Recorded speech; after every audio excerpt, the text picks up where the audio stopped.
Ladies and gentlemen, boys and girls, chiders, hiders, and DM sliders, welcome along to the Spivey YouTube channel, where we discuss books and little else. And first of all, of course, thanks are in order for very many of you for making my first Friday live stream a particular rampant success. It was jolly good fun, apparently, both for me and for yourselves. As very many of you will be aware, we chatted for nigh on 100 minutes, which is English for a very long time indeed. So yes, thank you all very much for watching idly, sitting there like voyeurs, and for very many of you for contributing plentifully as well. It was all jolly good fun. A few rude comments that were backhanded as per usual by my sturdy self. Some challenges made to me and the like. Unfortunately, Harkington Rovers, who we were watching, the match that I was dividing my attention between the television screen, Hull KR versus Wigan, and you dear folk on YouTube. Unfortunately, we lost by paltry 4 points, and that is because for about a quarter of the match approximately we had a man off. Now, there are particularly punitive rules in rugby league at the moment.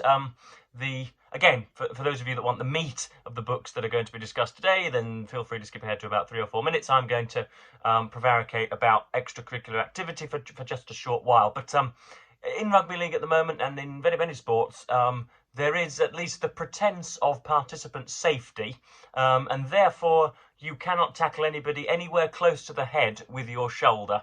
And unfortunately, any time that is done, regardless of the damage done to the player being tackled, the individual is usually sent off for 10 minutes. And of course, that has meant that if you feel a slight knock in the head now as a ball carrier and perhaps aren't feeling much pain at all, you nonetheless go down again with the pretense of pain and get the person who tackled you sent off. So it's facilitating an awful lot of the skullduggery that we see in football, where we have Nancy's, as the old phrase would be, Nancy's diving about, feigning pain in order to gain a professional advantage. Gamesmanship, in other words. Not that I'm blaming the referee for a defeat. That would be most infantile and childish. But yeah, we would have won the game, I think it's fair to say, had not those that player, Jai Whitbread indeed, being sent off. But yeah, I had a pint of Stella Artois with me, and yeah, it was all jolly good. I sounded a little bit like a soldier at sea after 100 minutes of this, rather than the usual 20 that I'm used to. But it was jolly good fun. And indeed, if you would like that done again, and if you would like it to become, heaven forbid, a regular thing, then let me know. That was the consensus on the night, but I don't want to just submit to a consensus. I want to know individually whether live streams are correct or not. The only reason that it was propitious, shall we say, on Friday evening was because there was nobody at home and there was a big match on, and that is very rare. So it's not that I don't want to do live streams very often. It's just that I can't often twin it perfectly with the right time in the US and the Oz and Great Britain, along with a significant event, along with being isolated on my own. But yes, we are back, of course, in my ooblet over here, where I do lots of my writing. I went down the other day to get some 10 fresh ballpoint pens. One has been removed and is squealing down there from excessive use. These were just £1, so they're pretty good. Like Legolas going down to the Arrowsmiths, I've got my weapons of choice for the week, and I'm slinging them at some of the cannon's finest beauties. So yes, that's some 10 ballpoint pens. We've of course got my, I can grab him, there we are, my trusty amanuensis here, Winnie the Pooh.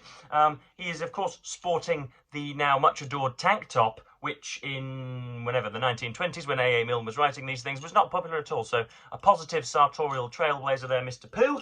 I'll just pop him back over there. But I do have some books to talk to you about today, believe it or not, folks. I'm not just jabbering on at will here. You will know it has been exhaustively touted on this channel that I'm writing an essay for an essay competition, folks, on George Eliot's Middlemarch and the wonderments therein. And to bolster my piece, I'm not just going to analyse George Eliot's Middlemarch. Why on earth would I do that? I'm going to bring in other aspects as well. So I have shown very many times already on this channel. This is Rosemary Ashton's Life of George Eliot, the writer of Middlemarch, and not bad, folks. I haven't read the whole thing, I can't lie, and I shan't. I have read from birth to Scenes of Clerical Life, so essentially her non-writing life, and then skipped the chapters on Felix Holt the Radical and Adam Bede and Mill on the Floss and Romola, and then went straight to the chapter, the 35-page chapter, discussing Middlemarch. So I've read 60% of this, and frankly, it's not been bad. I don't know how it was that I didn't realise this, but Rosemary Ashton is the individual that was that did the notes in my Penguin Classic of Middlemarch, and indeed has just written the introduction that I've just read. So I didn't, for some reason, I didn't put two and two together. I saw that Rosemary Ashton was doing the notes, and yet for some reason it didn't twig that I was also reading her biography of Eliot. No, not bad, not bad. Very rare that I read a book almost solely for informational purposes. I didn't go in here wanting a brilliant reading experience. I didn't care, frankly, folks. I was in collegiate mode. I was in university mode. I just wanted to leech the facts from this body. I wasn't out for, as I say, a perfect reading experience where very many things are blended together. I just wanted to know what Eliot was doing and when, and how that might have affected the writing of Middlemarch. And as far as those purposes are outlined, it was quite successful. There is an...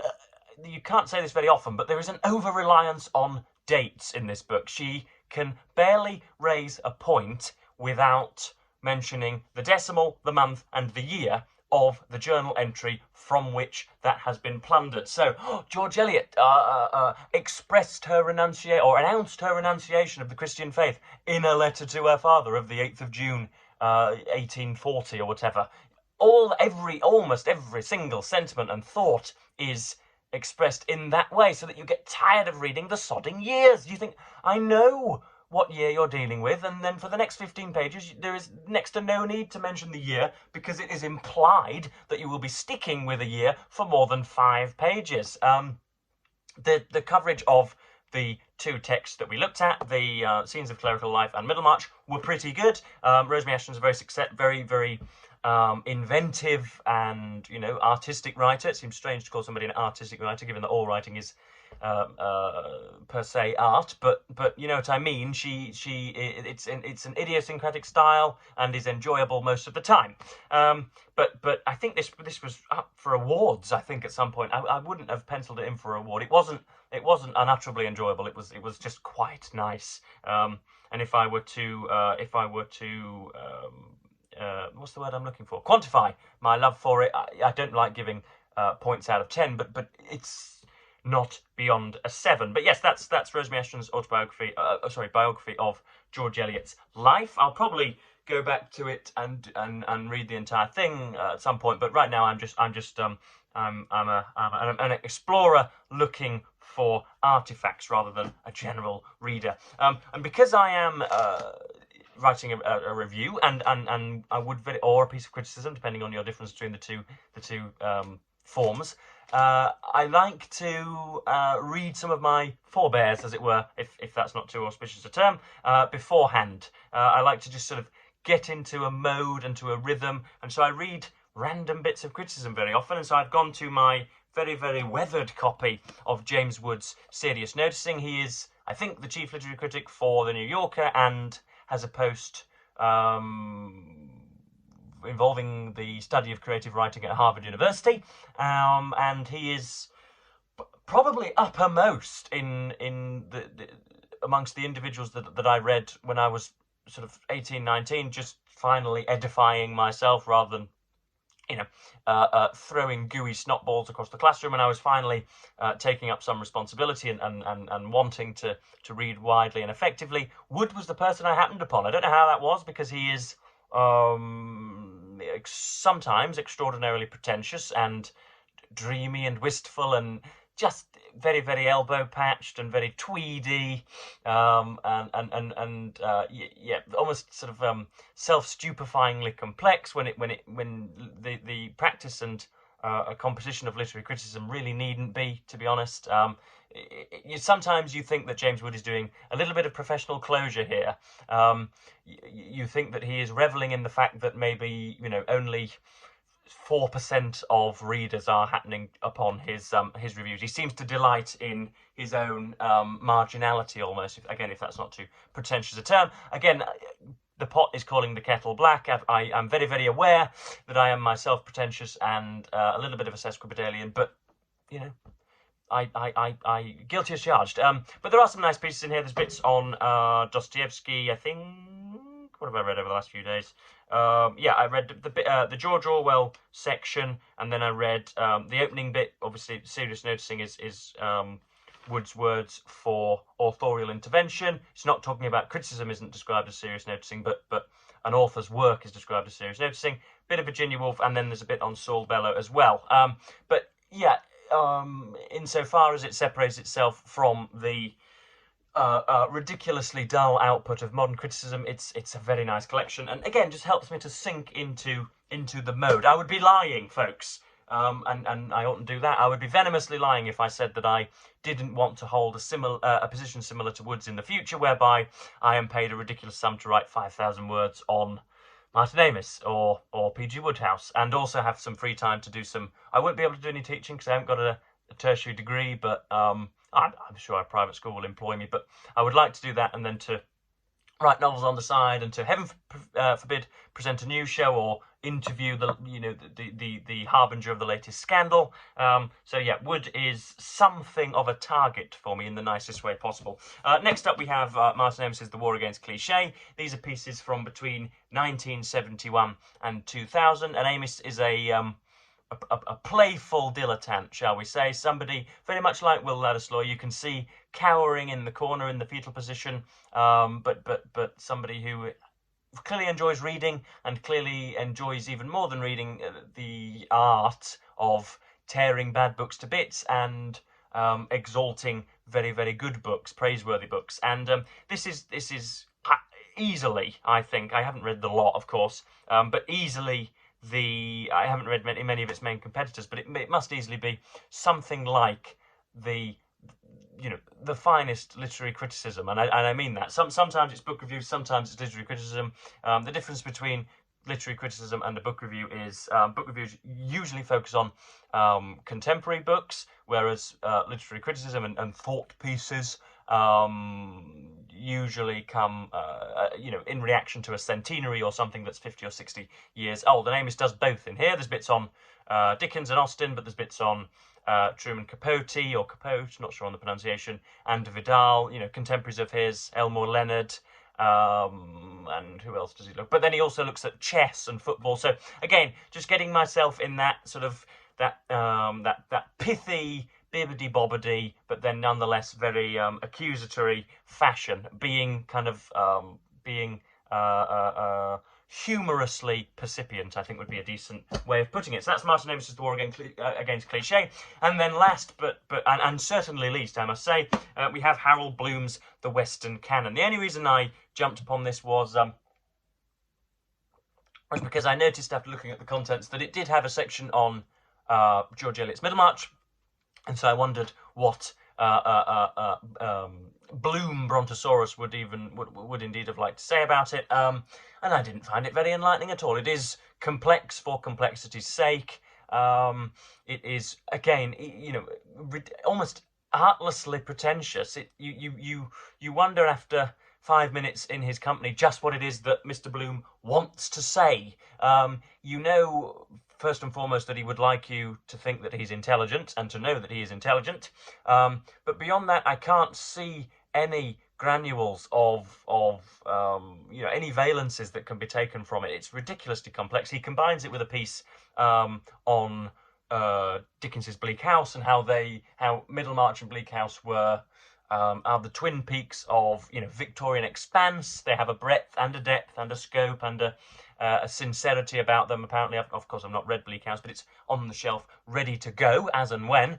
But yeah, he compares those two, but it's just full of indefensibly complex paragraphs. And this is not coming, as I'm sure you're aware, from an airheaded zoomer who cannot countenance, trisyllabic, quadrosyllabic words. I have read the very, very most difficult books and have written, I would like to think, some grandiose prose and criticism as well. So it's not as if I'm out of my wheelhouse here. I know how complex work is done, but this, frankly, is overreach, which is a negative that I have drawn George Eliot on in my essay. But yes, so that's what I've been reading recently. It's another one of those liminal periods where I've just finished A Toe Crusher in Middlemarch, and I'm looking for bits and bobs to nitpick from. I also read Henry James's essay on the subject, and he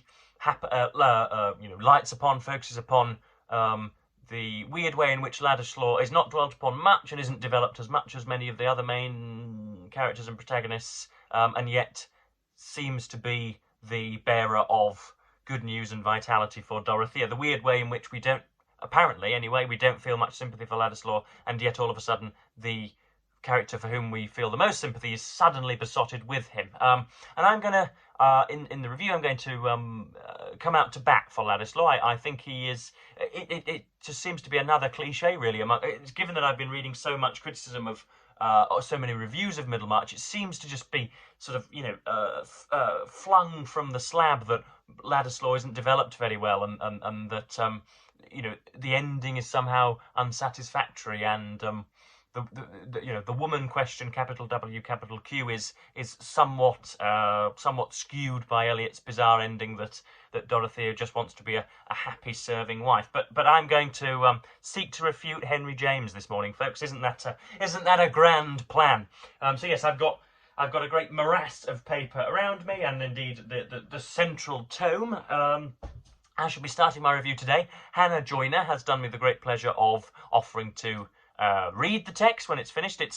I've got a maximum of 5,000 words. You all have a maximum of 5,000 words. You may as well go and enter the competition yourselves. And so that's probably 2 days hard work. I'm not going to be on the ceiling of 5,000. I don't think that's necessary. I think I can probably get it done in 3.5 to 4, because I don't want to babble, folks. Don't want to babble at thunder. So I'm going to be very, very focused for the next 48 hours, and you shan't see me. But I thought I'd check in. Again, thank you ever so much for enjoying the live stream. There will be more in the future, I promise, and there will be more from me in due course. I've found a great booktube channel by the name of Read Red, or Read Read, or Red Red, or Read Red. He delights in the unsearchability of his channel's name. He is, for lack of a better term, an Australian, a filthy Australian, and yeah, he does some great content, and he did a tag the other day. I can't remember the name of it, but there were some very insightful points on there. I commented on his channel, and so we'll be offering my response probably Wednesday or Thursday, I think, when all of this damn essay writing is behind us. So, as ever, YouTube, I'm going to thank you ever so much for watching, and say goodbye.